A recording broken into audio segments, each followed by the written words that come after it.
नमस्कार मित्रांनो, माझ्या शैक्य वकील चॅनलमध्ये तुमचं सहर्ष स्वागत आहे. मित्रांनो, आजचा विषय थोडासा आपण वेगळा घेतो आहे. जरी परिस्थिती आपली कशीही असली तरीसुद्धा एक गोष्ट तुमच्या लक्षात येते बा, जी गोष्ट मला समजायला अनेक वर्षे गेलीत की काल तुमची परिस्थिती किती श्रीमंतीची होती किंवा गरिबीची होती, प्रश्न तो नाही.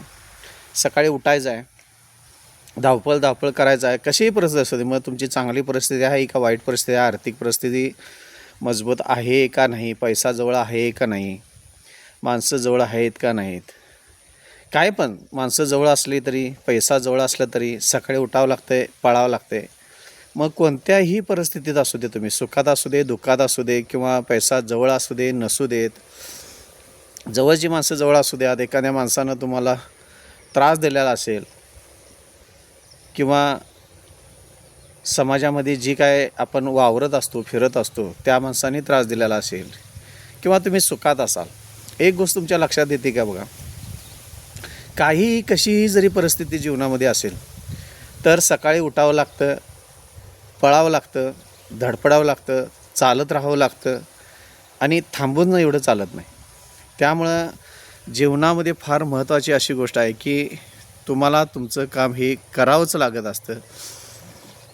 आणि फार महत्त्वाची गोष्ट आहे की जर तुमचं जबाबदारी असेल, तुमच्यावर भरपूर जबाबदारी असतील, पत्नीची असेल, मुलांची असेल, सामाजिक असेल, काही कारणास्तव तुम्ही घर बांधण्याचा असेल कर्ज घेतला असेल, मुलांच्या शिक्षणासाठी कर्ज घेतला असेल, काही चारचाकी गाडी वगैरे घेतली असेल, आणि काही कशासाठी तुम्ही जर कर्ज घेतले असेल तर ते कर्जाचे हप्ते फेडण्यासाठी पळावंच लागतं, घर खर्च चालवण्यासाठी पळावं लागतं, मुलांच्या स्वप्नासाठी पळावं लागतं, आपल्या स्वप्नासाठी पळावं लागतं, कुटुंबाच्या स्वप्नासाठी पळावं लागतं, पण थांबून चालत नाही. आणि हे इतकं पळावं लागतं की आपण विचारसुद्धा करत नाही की नेमकं माझ्या आयुष्यामध्ये काय चाललं आहे. सकाळी उठायचं, पळायचं आणि ह्यामध्ये आपण मनानं थकलेला असलो तरी शरीराला कधी विश्रांती नसते. शरीरानं आपण चालतच राहतच असतो. एकदा फार मन थकून गेलेलं असतं, नको वाटतं हे सगळं, तरीसुद्धा थांबता येत नाही, कारण जबाबदाऱ्या पाठीला आलेल्या असतात. जबाबदाऱ्या अशा पाठीला आलेल्या असतात की 5 मिनटं शांततेचं किंवा सुख समाधान काय हे समजूनसुद्धा येत नाही. एखाद्या दिवस विश्रांती घ्यावं म्हटलं तर कर्जाचं व्याज चढत असते. एखाद्या दिवस शांततेने कुठं जावं म्हटलं तर घरच्या जबाबदाऱ्या पाठी लागलेल्या असतात. अशा अनेक कारणामुळे मित्रांनो, परिस्थिती कशी जरी असेल तर आपण आपल्या जीवनामध्ये चालावंच लागत असतं. आणि आता हे पळत असताना एक गोष्ट लक्षात तुमच्या मित्रांनो येते का बघा, तुम्हाला आधी जपायला लागते, आधी तुमची तब्येत सांभाळायला लागते. तुम्ही कोणासाठी काय करताय बघा, पत्नीची इच्छा पूर्ण करण्याच्या पाठी लागलेला असताय, मुलांच्या इच्छा पूर्ण करण्यासाठी लागलेला असताय. तुमच्या इच्छांचं काय, तुम्ही जे जगायला आला आहे, कधी विचार केला आहे का तुमच्यासाठी थोडंसं जगला आहे तुम्ही, असं वाटते का? बघा विचार करून, तुम्ही स्वतःसाठी किती जगला आहे. येताना जरी द्राक्षे किलोभर आणलेत, घेताना एखादं टेस्ट केलीसा तर केलं असं एखाद्या द्राक्षाचं, पण घरातली खाऊन झाल्यानंतर तुमच्या वाटणीला राहिलेलीच द्राक्ष येतात ना. का कधी तुम्ही आधी घरात गेला आहे, वाटीत थोडीशी द्राक्षे 4 काढून घेतले आणि आपण खाईत बसलो, असं वाटलं आहे तुम्हाला कधी? आयुष्य बी मित्रांनो तुमचं तसंच आहे. ह्या कुटुंबासाठी तुम्हाला राबावं लागतं. तुमच्या आयुष्यातलं सुख हे थोडंसं येतं, ते बी तुम्हाला जगता येतं का नाही हे मला माहीत नाही.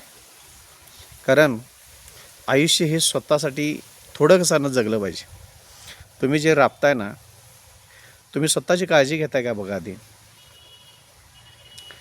कर्जाचं टेन्शन असतं तुम्हाला, पत्नीच्या जबाबदाऱ्या तुम्हाला असतात, मुलांची स्वप्न तुम्ही पाहत असता. मुलग्याला गाडी पाहिजे, बूट पाहिजे, 4 व्हीलर पाहिजे, 2 व्हीलर पाहिजे, मुलग्याला नोकरी लागली पाहिजे. अरे किती पळापळ तुमची चालू आहे. घर बांधायचं आहे, 4 चाकी गाडी घ्यायचं आहे, कर्ज काढलं आहे, कर्जाचं हप्तं. 3 वाजता जाग आल्यानंतर झोप लागते का?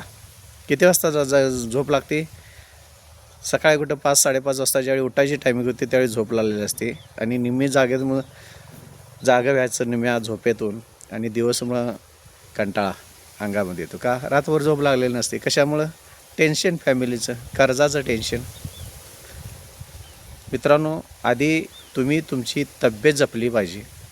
आणि जर 50च्या जर पुढं असेल, तुम्ही 50-55च्या पुढं असेल, जास्त पळू नका. आधी तुमची तब्येत सांभाळा.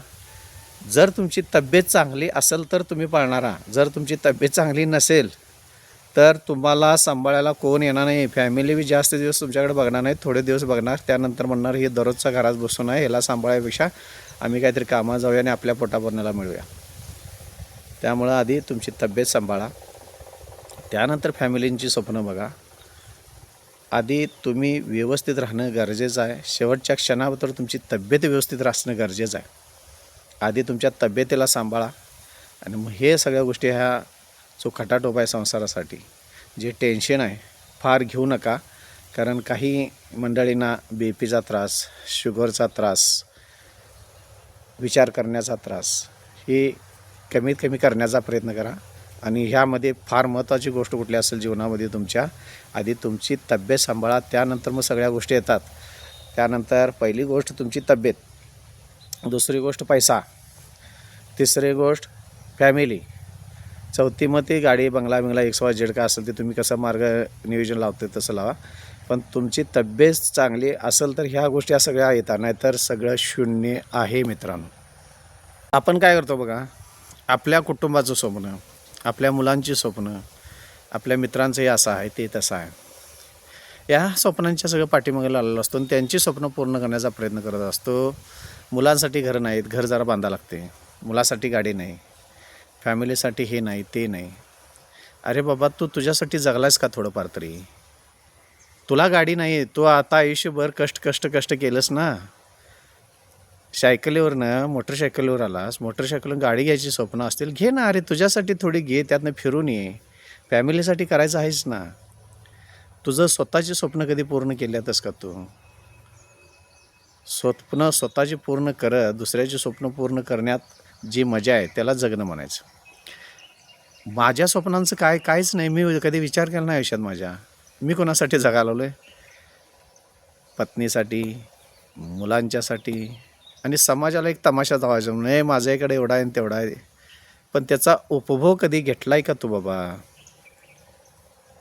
तू जो राबतोस ना, कष्ट करतोस ना, प्रामाणिकपणे जगणं आहे ना, मग तुझ्यासाठी त्यातल्या किती गोष्टी उपभोगल्यास? आठवड्यातला कुठला वार असा तुला आठवतो का बाबा, त्या दिवशी मी एन्जॉय स्वतःसाठी केलो आहे, स्वतःसाठी जगलो आहे? 6 दिवस आपण जगलो, चला फॅमिलीसाठी, कुटुंबासाठी, समाजासाठी, सगळ्यासाठी 6 दिवस जगलो. एखादा दिवस तर मित्रा तू तुझ्यासाठी जगायला पाहिजेस ना. तुझ्या स्वप्नांचं काय झालं? तू विचार कधी केलायस का? तुझा एखादा आठवड्यातला तुझा एखादा दिवस आहे का तुझा स्वतःचा? ह्या गोष्टींचा आपण थोडाफार विचारच करत नाही मित्रांनो. विचार करायला पाहिजे. तुमच्या स्वप्नासाठी जगलं पाहिजे. स्वप्न काय फार मोठी नसतात, छोटीच असतात ना. आणि प्रत्येक स्वप्न, प्रत्येक यशाचा तुम्ही आनंद साजरा करायला शिकलं पाहिजे ना. मुलाचा वाढदिवसाला साजरा केला, पत्नीचा वाढदिवसाला साजरा केला, ह्याच्या लग्नाला गेलो, त्याच्या लग्नाला गेलो, त्याच्या वाढदिवसाला गेलो. अरे दादा, तुझा वाढदिवसाला तू काय केलंस? किलो अर्धा किलो मटण आणलं, घरात केलं, शिजवून खाल्लं, झालं रिकामं. वाढदिवस होता, कुठंतरी एखाद्या हॉटेलला जेव्हा गेलो. ह्याच्यापेक्षा वेगळं काय करतो आपण? तर तुझा वाढदिवस आहे ना, तुला वाटतं ना एन्जॉय करा, जा ना एकदा फिरून ये, एन्जॉय कर. त्या दिवस वाटला पाहिजे ना तुला, वर्षात मी एखाद दिवस मी माझ्यासाठी जगलो असं नाही जगता येत ना. जबाबदाऱ्या आल्या, सगळ्या फॅमिलीचा जबाबदाऱ्या आल्या, कर्जाचं टेन्शन आलं, कशाला खर्च करा. मुलांसाठी खर्च करतोय ना, फॅमिलीसाठी आपण खर्च करतोय ना, त्यातला थोडासा हिस्सा आपल्यासाठी खर्च करूया ना. काय फरक पडणार आहे? मग जगणार कधी आपण? त्यामुळं आयुष्यामध्ये टेन्शन राहणारच, चालत राहावंच लागणार आहे, सकाळी उठलं की पळत राहावं लागणार आहे. आणि हे जे टेन्शन असेल, कर्ज असेल, व्याज असेल, प्लॅनिंग जर व्यवस्थित असेल तर ह्यातनं सगळ्यातनं मार्ग काढता येतो आणि सुखी जीवनाचं आपल्याला सुंदर जगता येतं. कर्ज असेल तर जास्तीत जास्त फेडण्याचा प्रयत्न करा, वेळेवर हप्ते भरण्याचा प्रयत्न करा. ह्या सगळ्यांच्या गोष्टीमध्ये, सगळ्यांच्या स्वप्नामध्ये तुमच्या स्वप्नाला मरू देऊ नका. आणि फार महत्त्वाची गोष्ट आहे, तुमची तब्येत आधी सांभाळा. तुमची तब्येत व्यवस्थित आहे ना, काही वयानंतर 50 वयानंतर तुमचे ज्यावेळी मित्र भेटतील ना, 60 धरा, 60 नंतर ज्यावेळी तुमचे मित्र भेटतील त्यावेळी पहिला प्रश्न तुम्हाला हेच असेल की तुमची तब्येत कशी आहे आणि तुमची मुलं काय करतात. ह्यापेक्षा दुसरा प्रश्न तुमच्या जीवनामध्ये कुठला श्रेष्ठ नसणार आहे. त्यामुळे पहिला प्रश्न महत्त्वाचा आहे की तुमची तब्येत कशी आहे. तुम्ही ठणठणीत तर जग ठणठणीत, तुम्ही नादुरुस्त सगळं जग नादुरुस्त.